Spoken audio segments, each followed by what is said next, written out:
Assalamu alaikum ve rahmetullahi ve berekatuhu kadarlik Facebook'taki dünyanın her kaysı çaylardık kıyındaşlarım. Ben Abdülaziz Beştoğrak İstanbul'dan Zeytinburnu'ndaki üyemden sizlerge Allah'ınki cennet selamı bolgan. Assalamu alaikum ve rahmetullahi ve berekatuhu degan salamni qılandan keyin tadbirga isin dersleri 16. dersimizni başlayalımız. Bu başka tedbir isin derslerinde mi farkı var ise aslında bunun da biz şu yaxşı makaleler milletimizdeki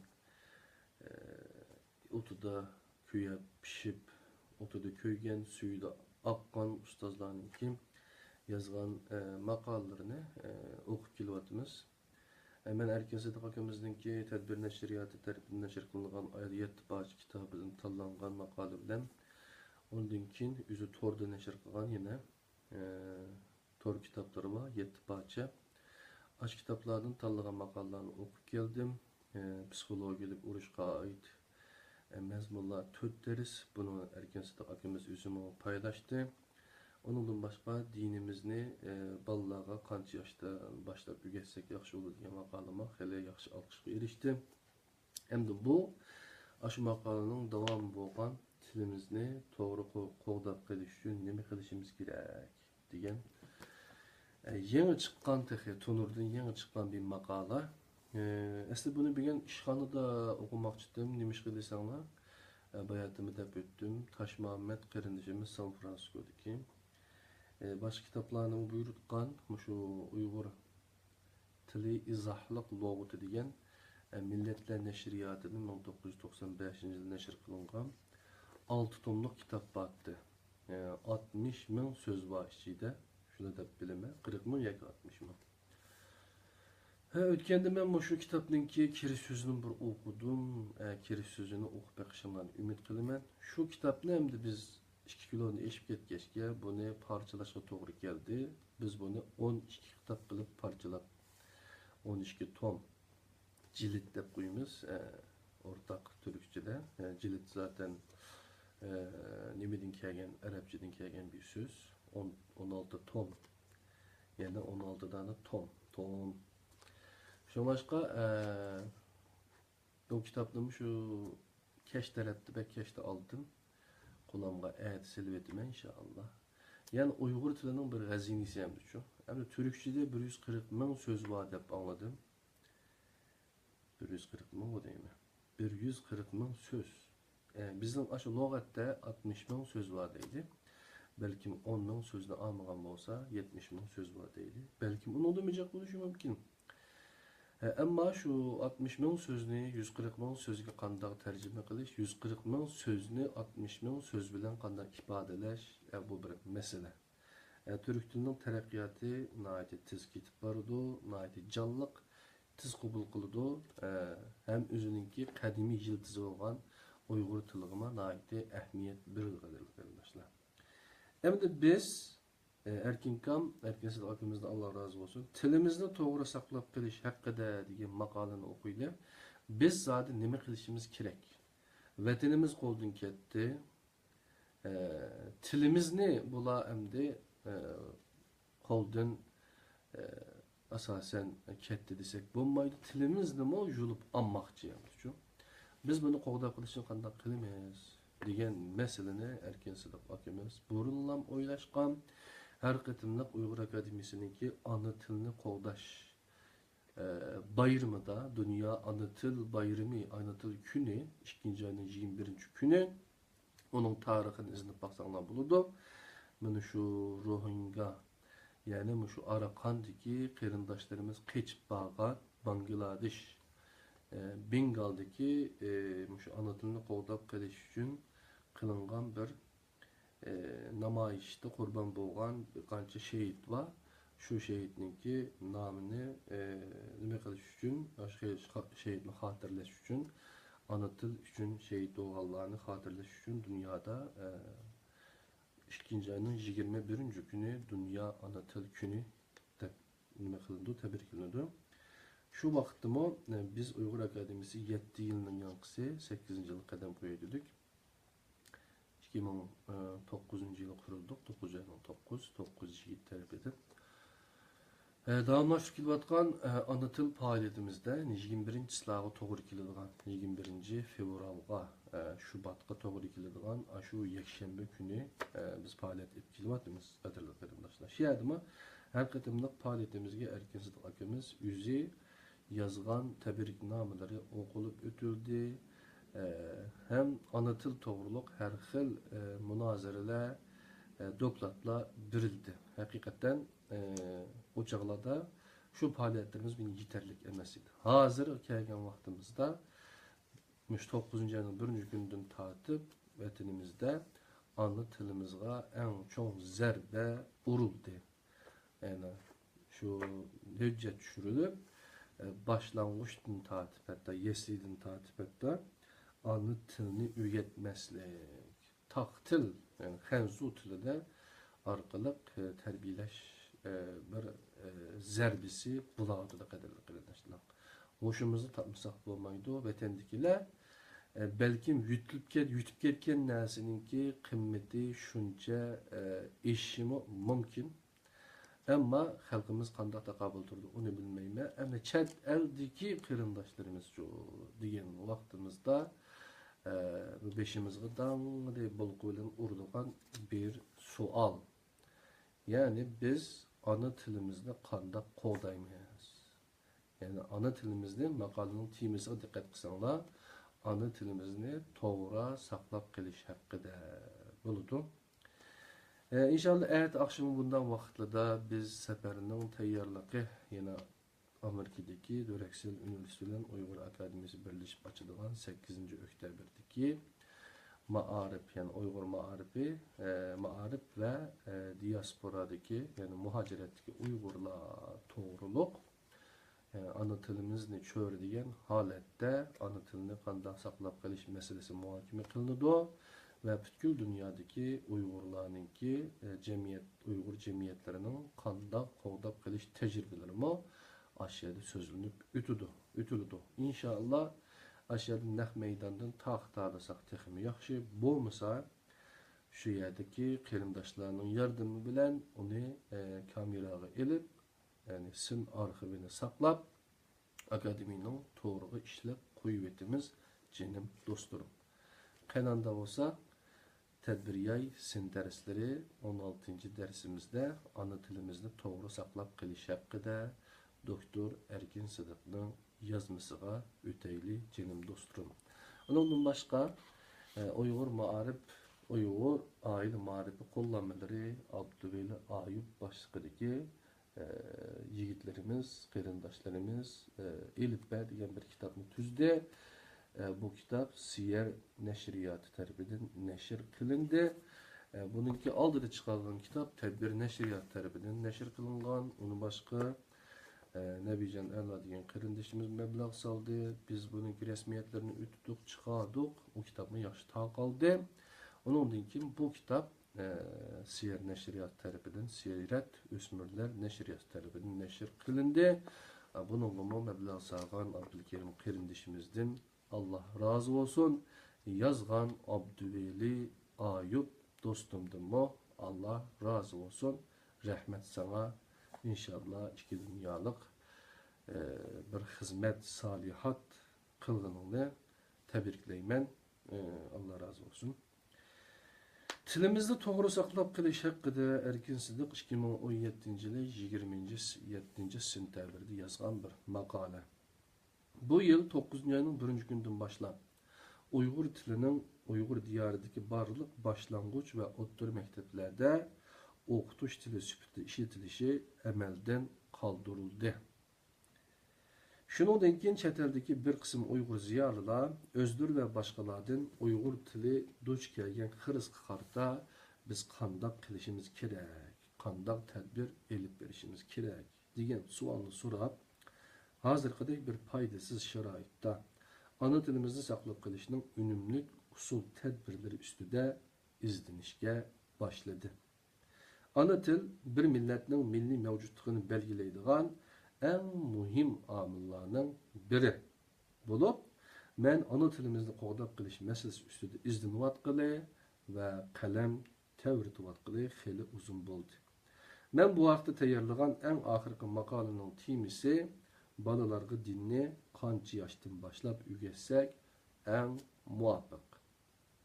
Bo'lib, ma'lum muhim sabablar tufaylidan men maqolaning temisida ana til degan so'zni ishlatmadim. Ammo uningda chet eldagi Uyg'urlarning oila tarbiyasi orqali balalarga ana tilni o'rgatishning ahamiyati va foydasiga oid bir qism ko'z qarashlarimni o'tirib qo'ydim.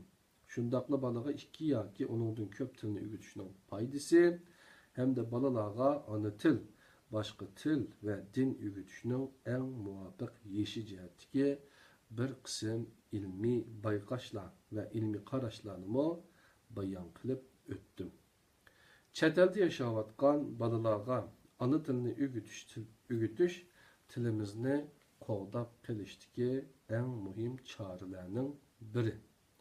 Shundaqla o tilimizni qo'g'dab qilishdagi zarur shartlarning biri. Ammo tilimizni qo'g'dab qilishning yetarli shartlarining hammasi emas. Onun yetarli shartlarining ichida yana o'zimiz ana tilimizni to'g'ri o'rganish, shu asosda ana tilimizni balalarimizga to'g'ri o'rgatish hamda hamma Uyg'urlar har qanday joyda ve her qanday vaqtda ana tilimizni to'g'ri ishlatishdek boshqa muhim omillarmi bor. Men mazkur maqolada cho'nglarning ana tilimizni to'g'ri o'rganishi hamda har vaqt va har joyda ana tilimizni to'g'ri ishlatishi haqida to'xtalaman. Bu ish ana tilimizni qo'g'dab qilish hamda uni to'g'ri saqlab qilishda kam bo'lsa bo'lmaydi. Balalarga ana tilni o'rgatishga oid mazmunlarni oldingi maqolada o'tirib qo'yib bo'lg'achqa o masala haqida mazkur maqolada qayta to'xtalib o'tmayman. Men balalarga dinni qancha yoshdan boshlab o'rgatsak eng muvofiq degan maqolani texi o'qib boqmagan vatandoshlarga uni chuqur bir qatim o'qib chiqishini chin dilimdan umid qilaman. Birinchi kitob o'qish orqali o'rganish eng yaxshi usul. Birinchi usulni o'ttirib o'qiyaptim. Hozir ana tilimizni to'g'ri ishlatish haqida jihatda Uyg'urlar orasida saqlanayotgan masalalar intayin og'ir bo'lib, menimcha uning tumandagidek sabablari bor. Birinchi, atalmış qo'sh tillik ma'arifning majburlashi bilan ana tilni sistemalik o'rganmaslik. Ikkinchi, xanzuchi maktabda o'qiganligi uchun ana tilni sistemalik o'rganmaslik. Üçüncü, ana tilni o'rgangili bek uzun bo'lib ketgan bo'lg'achqa Uyg'ur tilining qoidalarini unutib qilish. To'rtinchi, o'zi Junguda bo'lsa-mu Uyg'ur tili ishlatmaydigan o'rinda xizmat qiladiganligi uchun ana tilni unutib ketish. Beshinchi, chet elda yashayotgani bek uzun bo'lib ketganligi uchun ana tilni unutilib ketish. 6. Ağır derecedeki beparvolik. 7. Uyg'urni ve Uyg'ur tilini ko'zga ilmaslik ve ularni qadrlamaslik. Men yuqoridagi 1, 2, 3, 4, 5. yani 5 sebeplerini to'g'ri tushunaman. Ammo 6. sebepga echinaman ve 7. sebepga nafratlanaman. Ben yukarıdaki kaydede ötey 1. sebepten 5. sebepçi olan aralık. Bu nimi kendisi tekrarda ötey. Atalmış koştulluk mağarıpның mecburniş bilen ana tilini sistemlik öğrenmeslik, xanzu mektepki okuğanlık üçün ana tilini sistemlik öğrenmeslik, ana tilini öğrengile bek uzun bulup ketken boğaçqa Uyghur tilinin kaydını unutup ketiş, özü Junguda bo'lsa-mu Uyg'ur tili ishlatmaydigan o'rinda xizmat qiladiganligi uchun ana tilini unutib ketish. 5-si bo'lsa chet elda yashayotgani bek uzun bo'lib ketganligi uchun ana tilini unutilib ketish. Yani 5 tane sebepni to'g'ri tushunaman debdi ekan. 6 ve 7 sebep. 6 sebepki içindikken ağır derecedeki beparvolik. 7'si bo'lsa ashaddi. Uyg'urni va Uyg'ur tilini ko'zga ilmaslik va ularni qadrlamaslik. Hatto Uyg'ur tilini o'rganmaslik uchun fatvomi bor. Ya'ni o'zining xurafiy dini bo'yicha bizga Uyg'ur tilini o'rganish muhim ishlar bor deb o'tirgan qaqvashlar bor, qadrli qarindoshlar. Bu yerga resimini chiqib qolibdi. Agar PDF'ni ko'rsanglar, bu resimni yaxshi ko'rasizlar, qadrli qarindoshlar. Nima ekan desa, Avstraliya Adelaide shahridagi Uyg'ur maktabining umoqlari deydi. Bu Uyg'ur maktabininki hikoyasini biz Uyg'ur akademiyasining tunji qatimliq umumiy yig'inda saylamda Salomat ochimiz bu maktabning qurilishi, xizmatlari to'g'riliq nihoyat ta'sirli bir hikoyalarni so'zlab bergan, amaliy ishlarni inshaalloh 8-sila Salomat hadimizdan, Salomat Kamol hadimizdan og'zidan yana yangi hikoyalarni, tajribalarni, saboqlarni anglaymiz. Men bu yerda o hadimizga rahmat aytaman. Yani 3 tane Kamal ağacımız var. Salomat Kamal. Ondan keyin bir yerdeki üniversitedeki ağacımız var. Ondan başka yeni bir üniversitedeki doktor ağacımız var. Muhabbet Kamal, Salomat Kamal degan ağacılarımız ikisi hem muayda Uyghur milleti için çok yaxshi töhbelerini qo'shayotgan ağacılarımız, qadrli qarindoshlar. Men bu yerda 6-cı sababga bir misal ko'rsatay. Mening erkinsidiq@gmail.com degan bir ilxat sanduqim bor bo'lib, Mag'firat Kamal hadimiz ismiga shunday tasmi keldi, lekin Mag'firat Kamal, Salomat Kamal, Muhabbet Kamal. 3 Kamal ağacımız. Men bu yerda 6-cı sababga bir misal ko'rsatay. Mening erkinsidiq@gmail.com degan bir ilxat sanduqim bor bo'lib, men uni o'zimdan maslahat so'raydigan vatan ichi va sirtidagi o'quvchilar uchun ishlatayotgani 10 yil bo'ldi. Balkim Gmail degan narsa chiqqili 10 yil bo'lgandi. Gerçi mening ismimning to'g'ri yozilishi yuqoridagi ilxat adresi aniq bor bo'lsa-mu, bana xat yazgan o'quvchilarning kam deganda yerimi ismimni Arken, Erken, Sidik, Sadik, Sidek degandek her xil buzilgan şekilde yezib keldi. Yani o'zingni ko'rib olasizlar, men yerdimmi, balkim aniq ko'rinmasligi mumkin, qadrli qarindoshlar, ashunday yozadi ekan. Nima demoqchi degan chog'da Onundan başqa menga 10 o'quvchining kelgan xatda Uyg'ur tilining 10 xil buzilgan varianti ishlatildi. Men ashunda qilganligimni boshqa o'quvchilarga o'xshashla javob qaytarib keldim. Ammo har qatim ashunda yozilgan xatlarni o'qiganda intayin rohatsizlandim. Hamda millatning ashunda bir darajadagi eg'ir beparvoligiga qattiq ichindim, o'kindim. Mening farzimcha, agar biror til yoziqni baholaydigan o'rin har xil ijtimoiy taratqularga yozilgan Uyg'urcha yozmalarni tekshirib chiqadigan bo'lsa, ular cho'qim Uyg'urlar bir savodi to'liq chiqmagan millat ekan, qo'shtirnoq ichida degan yakunni chiqardi. Agar siz Amerikadagi aqtarliklar bilan bo'lgan ijtimoiy munosabatda ularning ismini xuddi mening ismimni xato yozganda xato yozadi ekansiz, siz ularning nazaridagi o'z hurmatingizni bir damdala butunlay yo'q qilib etasiz. İngilizce yozmalarda ham shundoq. Siz İngilizce narsa yozganda, masalan, bir chet tildagi inglizcha ilxat yozganda 50% so'zlikda xatolik bor bo'lish, u yoqda tursin, faqat 1% so'zlikda xatolik bor bo'lsa-mo, siz boshqalarga bir nihoyat qaloq yoki tuvan darajalik odam bo'lib ko'rinasiz.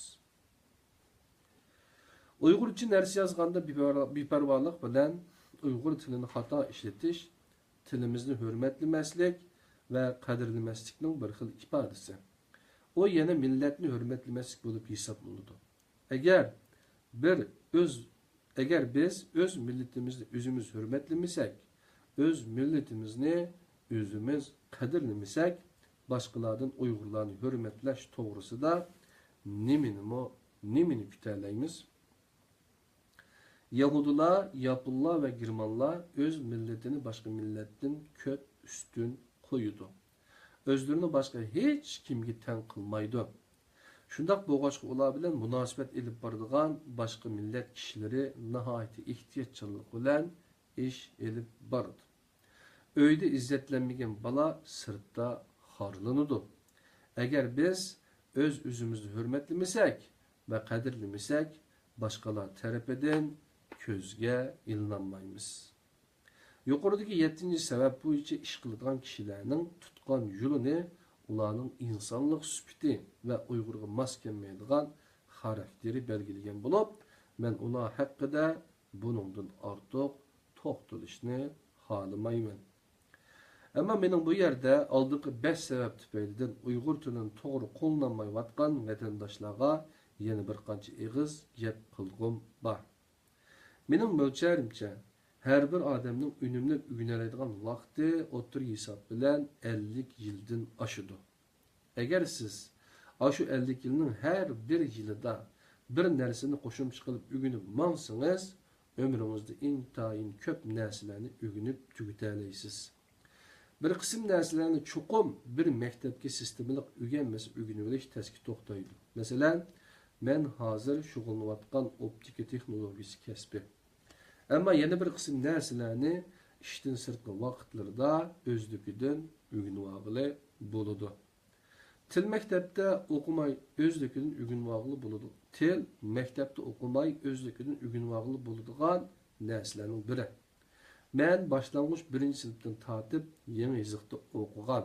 Ammo mening rahmatli dadam bir o'qituvchi bo'lib, Alloh rahmat qilsin. Men aşı başlangıç 1-sinfda o'qiyotgan vaqtimda dadamdan Uyg'ur tilining kona yeziqi bilan Slaviyan yeziqini o'rganib olgan. Bu yeziqlarda aran 32 harf bor bo'lg'achqa 32 tishimiz bor o'xshash. O yeziqlarning har birisini o'rganib olishga bir necha haftalik vaqt ketgan. O chaqda balalar uchun nashr qilingan Uyg'urcha kitoblar bo'lmag'achqa men 1965 bo'lmag'achqa, yana tırnak ichida men 1965-yili boshlang'ich 1-sinfga kelgan debdim. Men cho'nglarning kona yeziq va Slaviyan yeziqidagi kitoblarini ochib, ayrim so'zlarni o'qib o'ynagan.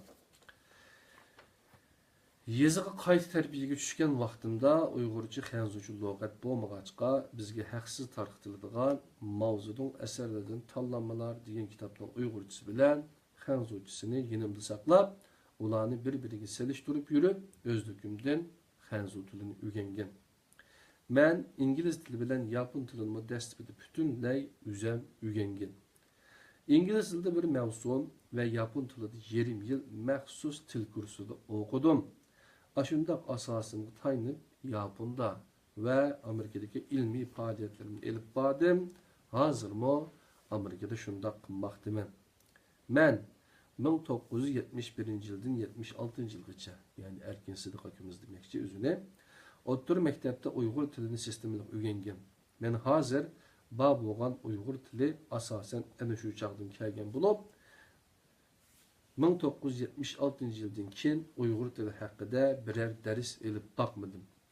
O'rta maktabdagi vaqtimda bizga Uyg'ur she'rlarining qoidasi dars qilib o'tilgan. Ammo men hikoya, povest, zavin, yani nasr, xabar ve doklad yazışqıma qiziqqan bo'lib, ularni o'xshash xildagi materiallarni o'qish orqali o'rganishga tirishgan. Ya'ni agar sizda ashundaq istak bor bo'ldigan, siz har bir narsa o'qiganda bundaq ikki narsaga diqqat qilasiz. Biri o'qigan mazmun, ikkinchisi o'qigan narsaning shakli, qurilmasi.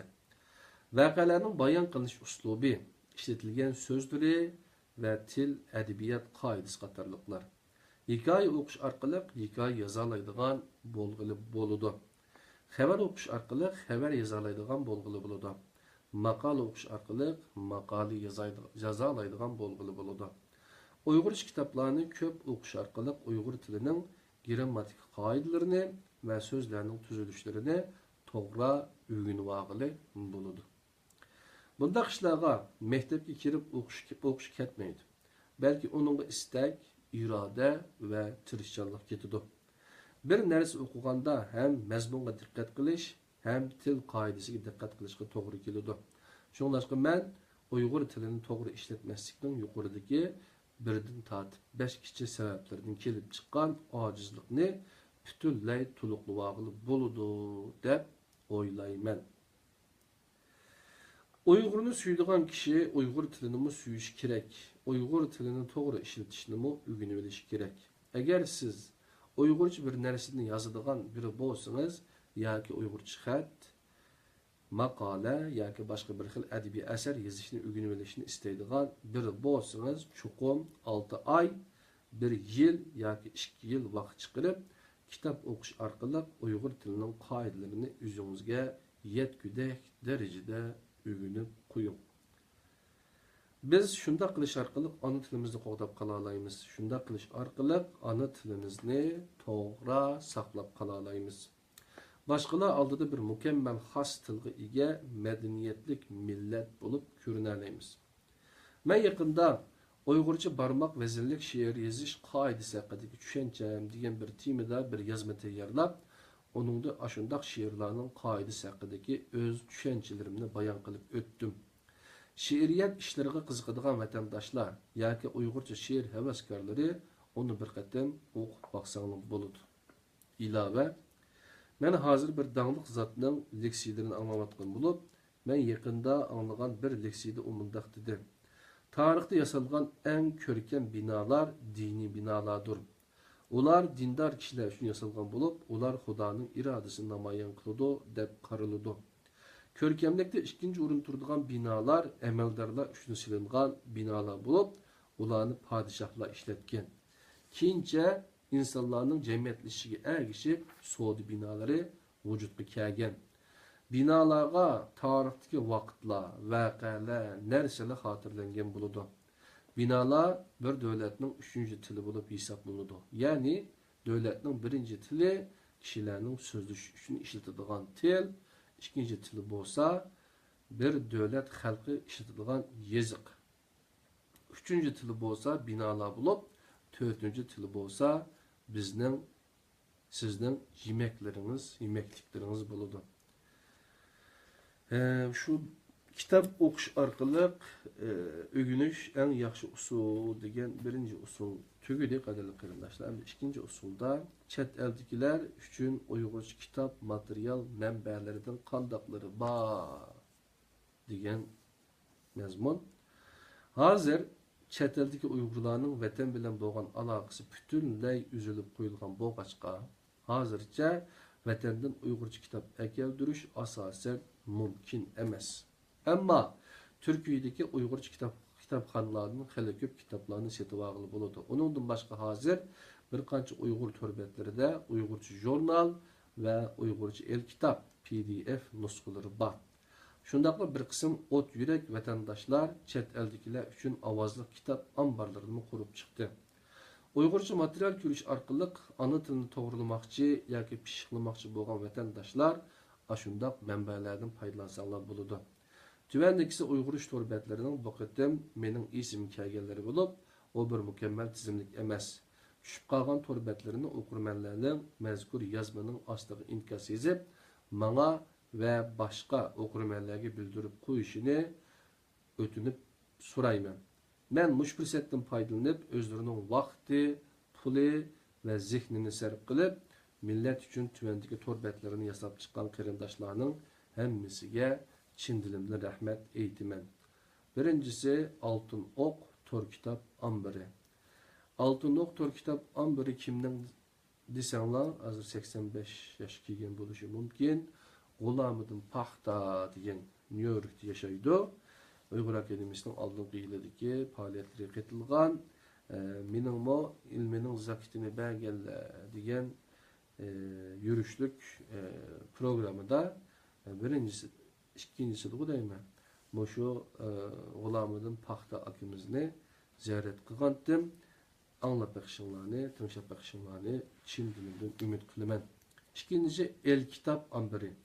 Yani elkitap.org.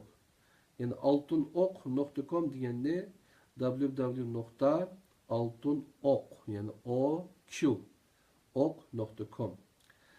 Elkitap.org bu www.elkitab.org elkitap.org. Bunu mu hazır Germaniya yaşavatkan Uygur Bek diyen hükümümüz kılgan iş. Allah senden razı olsun. Ana yurt jurnali. Ana yurt yine şu konuyu yengizlik taşına yazımız. Ana yurt jurnali. Yani C'ni Y'nin onu işlendi. J'nin onu işlendi. Ana yurt jurnali.net. Ondan başka dördüncüsüge Uygur Akademisi torbeti www.akademiye.org yanto size UG Uygur Akademiye.org deb kiysanlar şey apardu Uygurca torbetke aşağıda mı Uygurca tor kitap ambırımız var. Tor kitapxanası, kütüphanası var. Tedbir yar YouTube avazlık eserleri. Allah razı olsun. Tedbir yaydı asli. Allah razı olsun. Aziz İsa Algün Tor sahipsi. Yani tedbir yay YouTube avazlık eserlerini erkin sıkıntımız şu mininki kanalımdaki tedbir yay isim derslerindeki adresini kürgüzüp kattı. Rahmet. Aziz İsa Algün Tor sahipsi. azizisa.org O London'da yaşaydı. Yakında Lağmen bilen Orta Asya'ya tonulgan Uygurlar degan makalını yazıp torbetlerinde, tor yüzüde, mevhum dünyada hali bir nimelerini, münazirlerini kozgudi. Akimiz Allah razı olsun. Ondan başka London Uygur Ansambili avazlık eserleri. Yani Uygur Ensemble.co.uk diyen kirip / sızık en sızık html sızık u sızık avazlık awazliq sızık eserler eserler.html şekilde buludu. Onundan başka Facebook avazlık eserler diyen bir sayfı var. Allah igen bu kardeşimizden razı olsun. Naiti yaxşı işlerini kılıvatıdı. Erkin Sıdık akimiz yeni bir app'lerini unutup kaptı. Avazlık kitap diyen bir app var. Herkes bakar. Aşunumu getip koyuşumuzni ümit kılımen düşürüş adresini, torbetini. Hem de üçüncü tema Uygur Latin yazıqı ULY-ni toğru işletiş hakkında degan tema. Ağzımızı biraz nemli verip davamlaştırırız. Ben yukarı tılgılıp ötkünümdek hazır Uygurlar işitivatkan Uygur Latin yazıqı ULY yoki yeni yazıqның türleri intayin köp. Onun vatan Amerika, Avrupa, Türkiye ve Orta Asya qatarlıq dövlətlərə qarab oxşamagan şekli bulup da qalmasdan her bir dövlətdə yeni bir qancha kiçik tipdeki oxşamagan türleri mevcut bulup turmaqda. Eğer hazır Uygur emas, ama Uygur için biladigan bir adam bütün Uygur torbeketleri ve internet munberleri üstüde tekşürüş kıladigan bolsa, Uygurni savadi yaxşı çıkmagan, tayini yok, intayin çeçilan bir millet iken degan xulasa kilişi mümkün.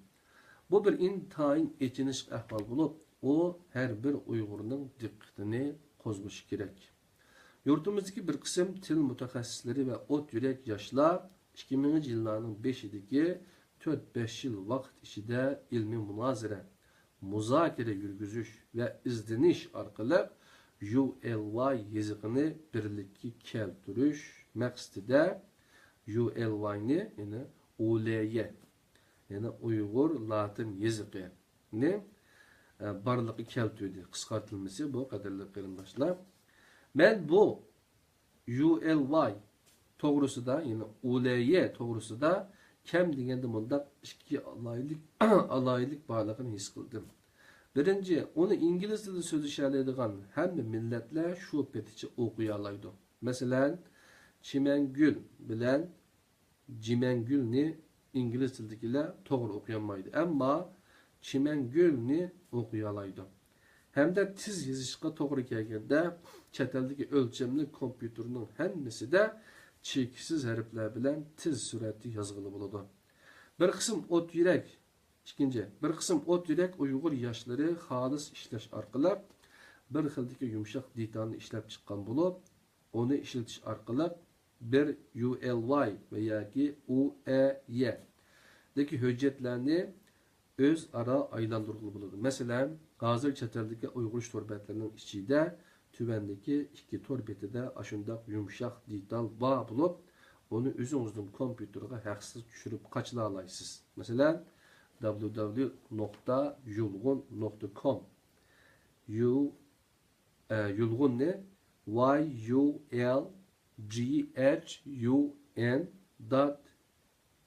yulghun.com.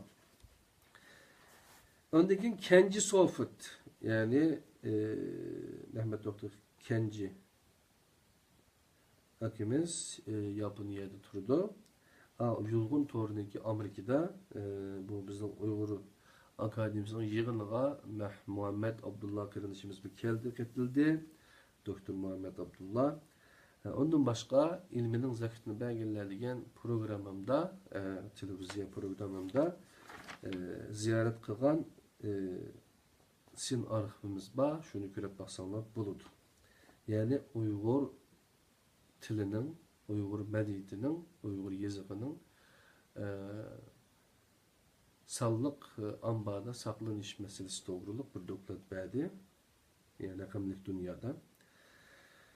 Yukarıdaki iki türbe hemen Kenji Soft kelime adresini okuyayım. www.keyghurredit/program yani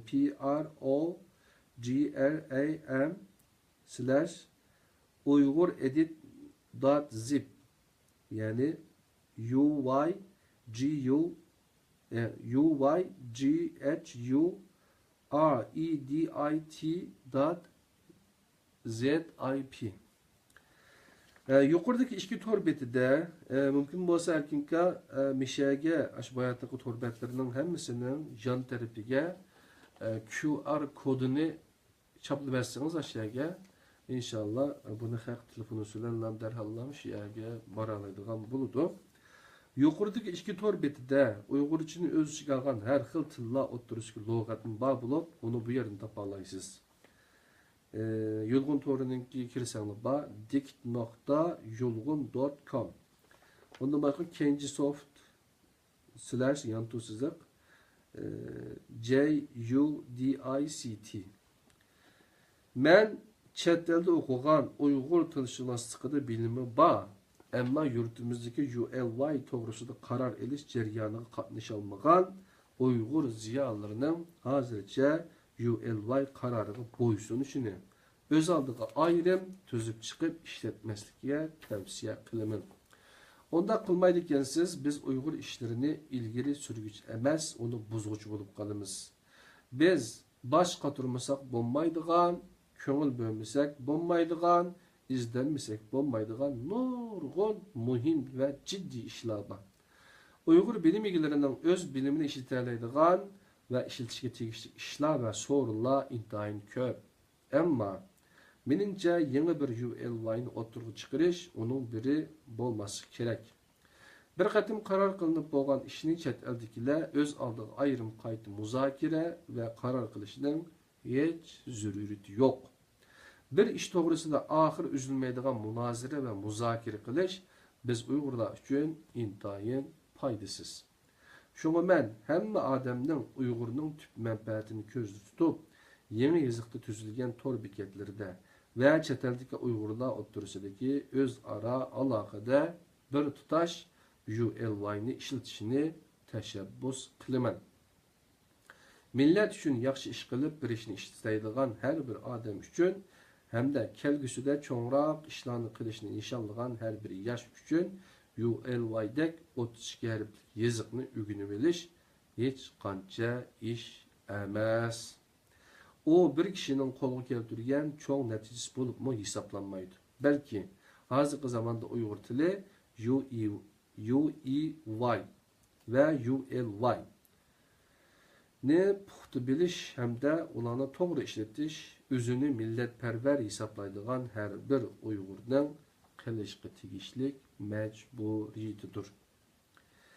Qadrli qarindoshlar, bu yerda Uyg'ur latin elifbasi degan nimani beribdi. Yani ULY bilan UEY'ning selishtirma jadvali ekan bu jenim do'stlarim. Qarab baqsanglar bo'ladi. ULY bilen ULY degan Uyg'ur latin yazıqı, UEY degan Uyg'ur arabcha yazıqı degan gap. Qadrli qarindoshlar. Şunda qilib oxirgi sözünü anglaylı qadrli qarindoshlarimiz. Tadbiriy isim dersleri 16. dersimizde erkinchilik akimizdinki ana tilimizde to'g'ri saqlab qilish haqidagi 3 xil tavsiyasi borken ularni tinglab o'tdik. Endi oxirgi so'zi nima ekan qarab boqaylik. Oxirgi so'z. Men Yahudilar haqida bir qism izlanishlarni elib bordim. Şu jarayonda diqqat qiladigan bir nuqtam shu bo'ldiki, gerçi ularning nupusining soni Uyg'urlarnikiga yaqin, ya'ni 13 milyon bo'lsa-mu, Isroilda yashaydigan Yahudilarning soni aran 5,5 milyon ekan. Yana 6,5 milyon nüfus Amerikada qalgan 1 milyonu başqa ellerge taqalgan halda yaşaydı ekan. Hem de İsrail'nin sırtında yaşayotgan Yahudilarning İsrail'e siyasi, iqtisadi, harbiy ve ijtimoiy sohalardagi yordami intayin zor ekan. Men Amerikada ko'rgan yana bir ahvol, Amerikada dunyodagi ko'plagan millatlarning o'z oldiga ayrim jamoatlari bor ekan. Masalan, Amerika Kaliforniya shtati Los Angeles nahiyasi Glendale Hill yani Glendale Hill şehrinden ibaret bir joyda 450 bin Ermenilikler yaşaydı ekan.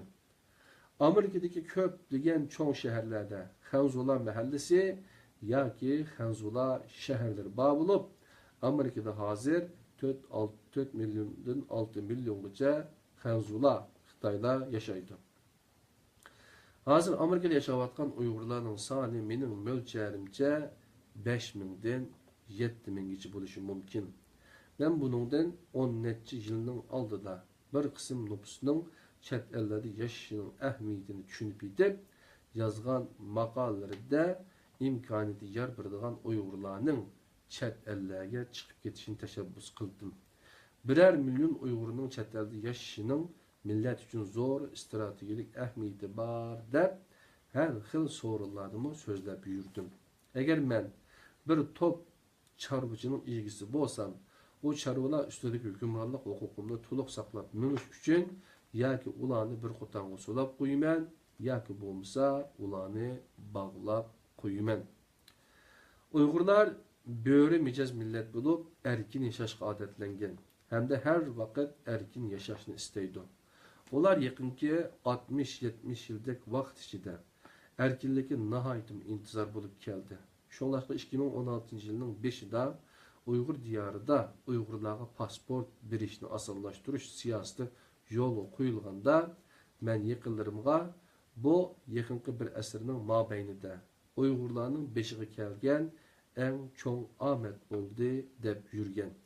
Hamda ularga imkoniyati bor tuqqanlarning hammasini chet elga chiqarib bilish taklifini bergan edim. Afsuski, Uyg'urlarning bu altın devri aram bir qancha aylı mavjud bo'lib turadi. Men haliqidek pasportni asan bir siyosati teatiriga yondirilganda chorvalarning egisi bundaq qilishning yaxshi usul emasligini sezib qopti deb o'yladim. Men 10 yilning mobaynida yezib kelayotgan maqolalarimda Uyg'urlarning navbatdagi eng muhim vazifasi o'zlarining milliy kimligini saqlab qolish ekanligini ta'kidlab keldim. O'zimizning milliy mavjudligini saqlab qolishda biz hozir vatan ichidagi xalqimizdan hech qanday bir ishni kutalmaymiz. Ular hozir o'z tanlashidan butunlay ayrilib qolgan bo'lib, faqat boshqalar buyurgan ishlarni qila oladi. Shundaq bo'lg'achqa, yuqoridagi vazifa butunlay chet ellardagi Uyg'urlarning zimmasiga tushdi. Bu yo'lda chet ellardagi har bir oila, her bir cemaat, her bir devlet ve bütün dünyadaki Uygurlar hazır nemi işlerini kılalaydı. Mana bu növbette hem vatandaşlar oylamasa ve izlenmesi bulmaydıgan bir mesele. Benim balalarga dinni qancha yaştan başlap üyesek en muvaffaq degan yazmamda şu sualga cevap bulduğum bir kısım mezmunlar bar bulup, men hem vatandaşlarını onu bir qatim o'qib chiqishini tavsiya qilaman. O maqolani men Uyg'urcha o'qidim, qadrli qarindoshlar. Ya'ni tadbir yaysin darslarida o'qib o'tdim. Tinglab baqsanglar bo'ladi, vaqtinglar chiqmasa, o'qishga, ama anglashga vaqtinglar chiqishi mumkin. 45 minut vaqtinglarni ajitinglar. Biz chet eldagi Uyg'urlar burun denizde ayrım kimilerinin üstünde yaşap yürüvatkan kişiler idik. Hazır bolsa biz bir çoğun kiminin üstündeki ayrım öylerde yaşavatkan kişilerge aylandık. Eğer bu çoğun kime çöküp giderken biz hemimiz onun bilen ten çöküp tügeyimiz. Menimce muşundak bir milli mesuliyetini tekçe düşenmegen hem de muşundak bir tarihi mesuliyetini ada kılış üçün tekçe yolga çıkmagan Uygurlarni millet əpi qınmaydı. Allah'ımı geçirmesi mümkün. Şolaşkı men çeteldeki hemme vatandaşlardan yaratquchimiz ata qılgan aql ve qabiliyetlerini toluq işqisilik ana tilimizni qo'g'dab qilish, ana tilimizni to'g'ri saqlab qilish hamda shu asosda milliy mavjudligimizni saqlab qilish ishiga bir kişilik töhfə qo'shishini chin dilimden ümid qilaman. Qadrli qarindoshlar, bu yazmada tilga olingan maqolalar deganni bir ikki dona, ya'ni Erkin Sidiq birinchi tema maqola bolalarga dinni qancha yoshdan boshlab o'rgatsak eng muvaffaq degan bilan ikkinchi yazmasi Uyg'urcha barmoq vazirlik she'r yozish qoidasi haqidagi tushuncha degan ikki dona ulamini biribdi. Bu maqolani fidokor qarindishimiz, yana shu fidokorlik bilan tahrirlab biribdi. Alloh sendan rozi bo'lsin qarindishim. Bu maqola barliq Uyg'urlarga mansub bo'lib, onun mənbəsini əskərtgən halda başqa hər qandaq ictimai taratqularga chiqarib qo'ysangiz bo'lib berdi.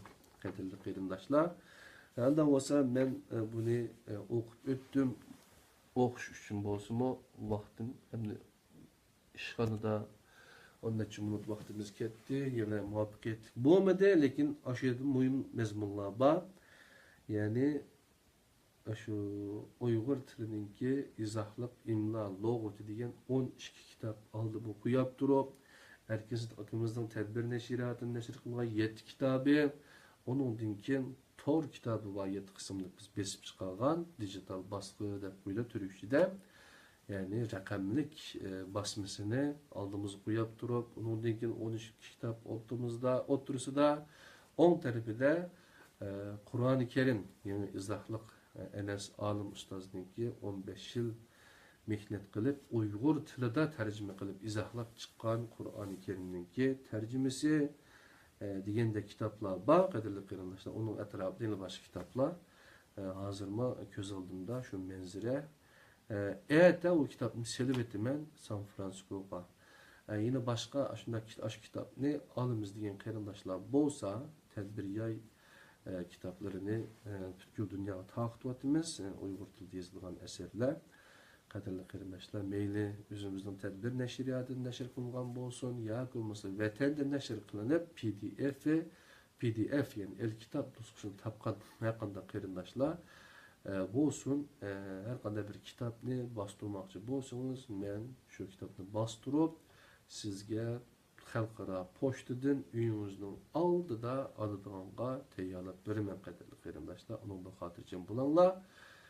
Pulini ya erkekler üretip bersanglar, ya bo'lmasa mening hisobimga üretip bersanglarmi, ya boshqa usullar bilan bersanglar bo'ladi.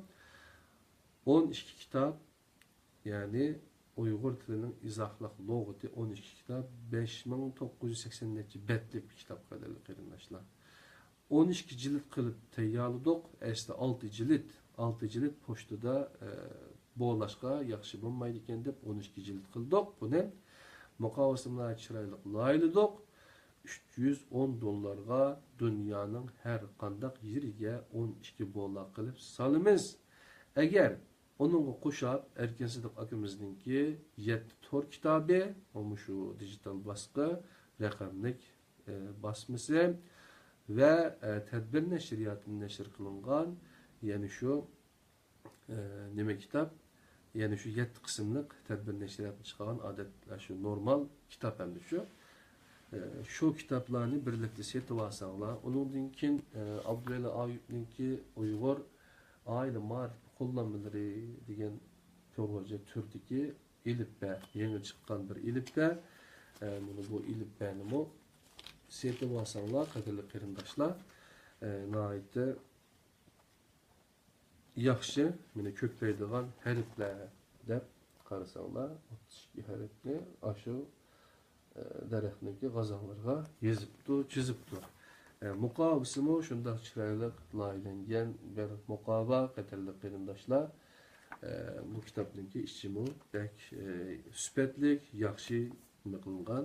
Bu kitobni faqatlam 10 liraga deymi kitapxonlarda 10 liradan setilyotidi. Dunyodagi hamma yerdagi Uyg'ur bolalar elib o'qisin degan niyatda.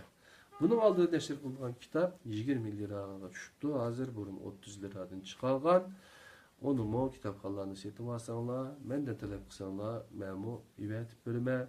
Ondan boshqa o'zimizningki nashr qilgan tadbir nashriyatini nashr qilingan İslam nima degan, Qur'onga ko'ra İslam nima degan kitap, ondan boshqa yana uning xavzuvchisi va inglizcha turishlarim bor. Özümüz tercüme kılan yine 10 parçalık kitap var. Mesela tedbir yaşsın dersleri iman insanın bəxti degan dersdimi birlikte üyünmatımız. Benim hoşunun okşaş kitaplarımı Türkçe əslidin tercüme kılıngan. Yani Mustafa Aslam oğlu ustadın 25 yıl bu yazılan kitapları qadirli qarindoshlar. Allah olsun bugünkü ders biraz uzun bulup gitti, lekin nahayeti muhim gaplar yazılıptı. İnşallah başka qarindoshlarımızla paylaşıp qo'yishinglarni ümid qilaman. Canım dosturum, Dilmurod Tilivoldi qarindishimizdan Allah razı olsun. Takaku yanaysan ohayo gozaimasu. Yaponda qarindishimiz bor, musulmon, omo chiqibdi to'rbetiga. Allah hammalardan razı olsun. Erkin Sidiq akamizning bayatdan kirib chiqdi. Paylaşıp qo'yishinglarni ümid qilaman. Tedbiriyay sin dersleri devam kıldı. İnşallah Amerika'da devam kılgısı 15 günlük seferimde muvaffak vakit çıkaralısam belki Erkin Sidiq akımız bilen inşallah ilminin zakitini belgelle diyen güzel bir sohbetini elip verişka fırsat tuguluşu mümkün. Başka qarindoshlarimiz bilen mu birlikte. Esselamu aleyküm ve rahmetullahi ve berekatuhu. Allah'ın üzüge amanet bulanlar.